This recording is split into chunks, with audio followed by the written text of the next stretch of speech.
Yemen के हुती विद्रोहियों ने इजराइल की ओर से दी गई सना पर कब्जे की धमकी का जोरदार जवाब दिया है। हुती राजनीतिक ब्यूरो के सदस्य मोहम्मद अल फराह ने इजरायली रक्षा मंत्री इसराइल काट्ज के बयान पर तीखा प्रहार करते हुए कहा कि इजराइल सना पर कब्जे की बात करने से पहले अपने इलात बंदरगाह को चालू करने पर ध्यान दे। ये बयान मिडिल ईस्ट में बढ़ते तनाव का सबसे नया उदाहरण है, जहां हुती विद्रोही गजा युद्ध के समर्थन में इसराइल पर लगातार हमले कर रहे हैं। ये टकराव 19 सितंबर को इजरायली रक्षा मंत्री इसराइल काट्ज के एक सोशल मीडिया पोस्ट से शुरू हुआ। दरअसल इसराइल काट्ज ने एक सोशल मीडिया पर पोस्ट किया जिसमें उन्होंने हुती नेता अब्दुल मलिक अल हुती को नर्क की गहराइयों में भेजने की धमकी दी और कहा कि इजरायली झंडा यमन की राजधानी सना पर लहराया जाएगा। काट्ज का ये बयान हाल के दिनों में हुतियों द्वारा इसराइल पर किए गए ड्रोन और मिसाइल हमलों के जवाब में आया, जिसमें इसराइल के हवाई अड्डों, जहाजों और सैन्य ठिकानों को निशाना बनाया गया था। जवाब में हुती विद्रोहियों की ओर से मोहम्मद अल फराह ने तंज कसते हुए कहा, आप सना पर कब्जे की बात करते हैं जबकि आप अपने एक भी जहाज वापस नहीं ले सकते। आपके जहाज लाल सागर में अन्य देशों के झंडे लगाकर छिपते फिरते हैं, लेकिन हमारी नौसेना के सामने असहाय हैं। उन्होंने विशेष रूप से इलात बंदरगाह का जिक्र किया जो हुती हमलों के कारण पूरी तरह बंद हो चुका है। अल फराह ने कहा कि सना की बात करने से पहले बेहतर होगा कि इसराइल अपना इलात बंदरगाह चालू करे। यह बयान हुतियों की रणनीति को दर्शाता है, जहां वे इसराइल की समुद्री और आर्थिक कमजोरियों को उजागर कर रहे हैं। इलात बंदरगाह इसराइल का दक्षिणी समुद्री द्वार है जो लाल सागर से जुड़ा हुआ है और एशिया से आयात के लिए बहुत ही महत्वपूर्ण बिंदु है। अक्टूबर 2023 से शुरू हुए गजा युद्ध के बाद हुती विद्रोहियों ने इजराइल से जुड़े जहाजों पर हमले तेज कर दिए, जिसके चलते ये बंदरगाह निष्क्रिय हो गया। हुतियों ने दावा किया है कि ये हमले गजा में इजरायली कार्रवाइयों के खिलाफ हैं और तब तक जारी रहेंगे जब तक गजा पर नाकाबंदी नहीं हटा ली जाती। इजराइल ने इन हमलों को रोकने के लिए कई हवाई हमले किए हैं, लेकिन हुतियों के हाइपरसोनिक मिसाइलों और ड्रोन से खतरा बरकरार है। नतीजतन इलात बंदरगाह पर व्यापार ठप हो गया है, जिससे इजराइल को आर्थिक नुकसान हो रहा है। जानकार मानते हैं कि यह बंदरगाह वैश्विक शिपिंग रूट्स को प्रभावित कर रहा है और अंसारुल्लाह की यह रणनीति एक्सिस ऑफ रेसिस्टेंस का हिस्सा है। हुती विद्रोहियों का यह जवाब न केवल सैन्य चुनौती है बल्कि उनके समर्थकों में जोश भरने का माध्यम भी है। ईरान समर्थित हुती विद्रोहियों ने गजा युद्ध को क्षेत्रीय संघर्ष में बदल दिया है, जिससे लाल सागर में शिपिंग प्रभावित हुई है। इजराइल ने अमेरिका और ब्रिटेन के साथ मिलकर हुतियों पर हमले किए, लेकिन ये प्रयास अब तक असफल ही साबित हुए हैं। जानकार मानते हैं कि अगर तनाव बढ़ा तो सऊदी अरब और संयुक्त अरब अमीरात जैसे देश भी इसमें शामिल हो सकते हैं, खास तौर पर अगर हुती उनके ऊर्जा निर्यात को निशाना बनाए। फिलहाल स्थिति तनावपूर्ण बनी हुई है और अंतरराष्ट्रीय समुदाय शिपिंग रूट्स की सुरक्षा की लगातार कोशिशें कर रहा है। अब हुतियों ने इजराइल को ये जो करारा जवाब दिया है, उस पर आपका क्या है कहना, हमें कमेंट सेक्शन में जाकर जरूर बताएं।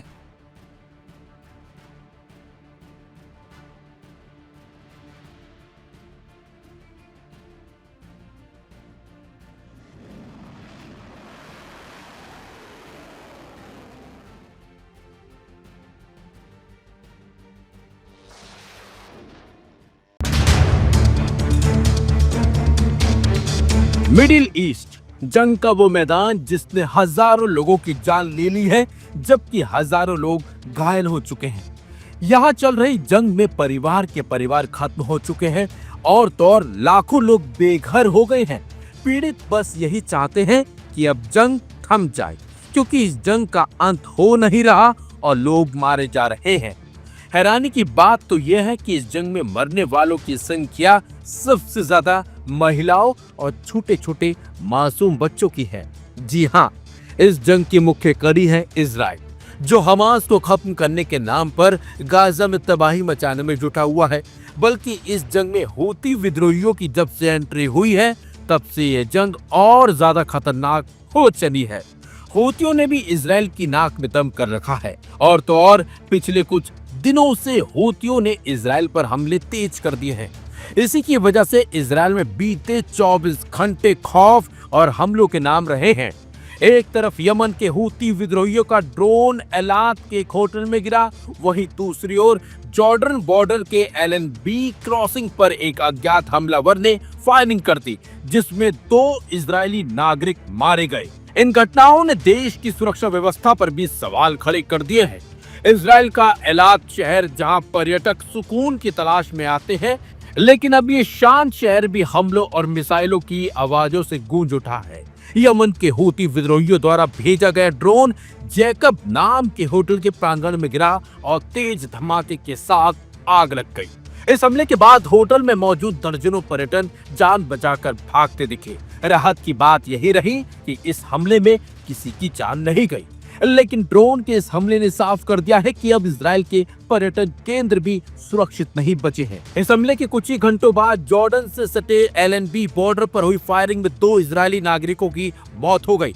हमलावर एक फर्जी मानवतावादी कार्यकर्ता के भेष में आया था और अचानक गोलियां चलाने लगा। हालांकि सुरक्षा बलों ने उसे मौके पर ही ढेर कर दिया, लेकिन इस हमले ने इजरायली इंटेलिजेंस सिस्टम पर गंभीर सवाल खड़े कर दिए हैं। पिछले कुछ महीनों से इजराइल लगातार बाहरी और अंदरूनी खतरों से जूझ रहा है।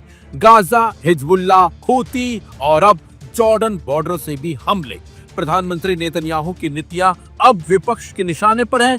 लोग पूछ रहे हैं कि क्या नेतन्याहू देश की सुरक्षा व्यवस्था को संभाल पाने में सक्षम है या फिर नहीं। ड्रोन हमले और बॉर्डर पर फायरिंग की ये घटनाएं केवल खतरे की घंटी नहीं है, बल्कि इजराइल के लिए एक नई सुरक्षा चुनौती का भी संकेत है। नेतन्याहू सरकार के सामने अब केवल जवाबी कार्रवाई ही नहीं, बल्कि रणनीतिक पुनर्गठन की भी जरूरत है। अगर समय रहते ये सब नहीं संभाला गया तो इजराइल के हालात काफी ज्यादा बिगड़ सकते हैं, क्योंकि इजराइल पर अब चौतरफा हमले हो रहे हैं और सिर्फ इन हमलों की वजह माना जाता है कि सिर्फ एक शख्स है और वो है नेतन्याहू।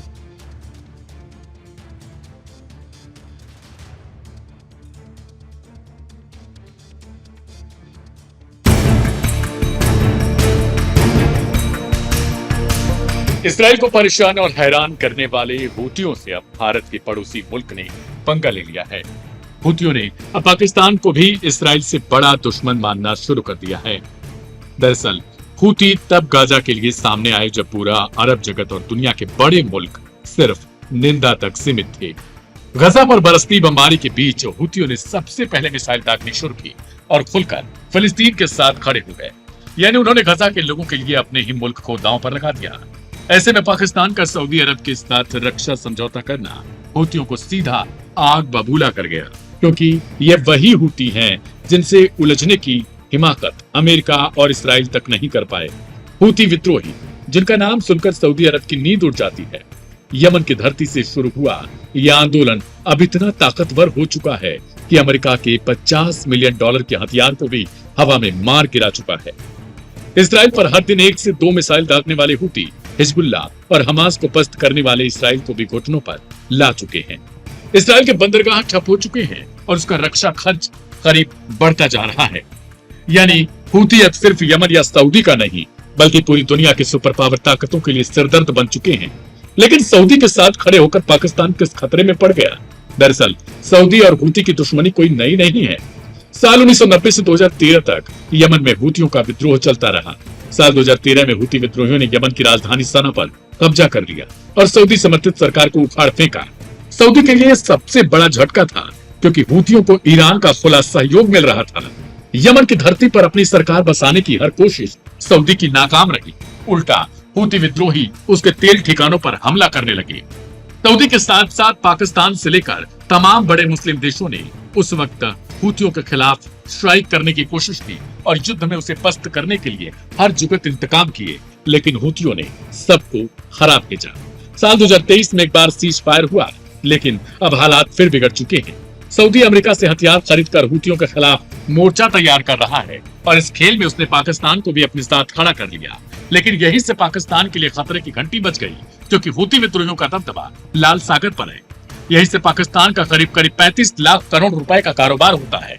यानी अगर हूती नाराज हो गए तो सबसे पहले पाकिस्तान की अर्थव्यवस्था को चौपट कर देंगे। दूसरी बड़ी टेंशन है ईरान। हूती विद्रोहियों को खुलेआम फंडिंग और हथियार देने वाला मुल्क जैसा आरोप लगता है, वो ईरान पाकिस्तान का पड़ोसी है। दोनों देशों के करीब करीब 900 किलोमीटर लंबी सीमा जुड़ी है। यानी अगर पाकिस्तान हूतियों के खिलाफ खड़ा हुआ तो ईरान से उसके रिश्ते बिगड़ना तय है। और पाकिस्तान के लिए ईरान से रिश्तों का खराब होना एक और मोर्चा खोलने जैसा होगा। यानी साफ है, सऊदी अरब से डिफेंस डील करके पाकिस्तान ने दोस्त को एक बना लिया, लेकिन दुश्मन पूरे मिडिल ईस्ट में खड़े कर लिए। और ये वही दुश्मन हैं जिनसे अमेरिका और इसराइल तक दूरी बनाए रखते हैं। अब आने वाले वक्त में देखना होगा, ये पाकिस्तान सऊदी अरब को बचाने के लिए हूथियों से जंग लड़ेगा या फिर हालात को समझते हुए पीछे हट जाएगा। इस रिपोर्ट में इतना ही।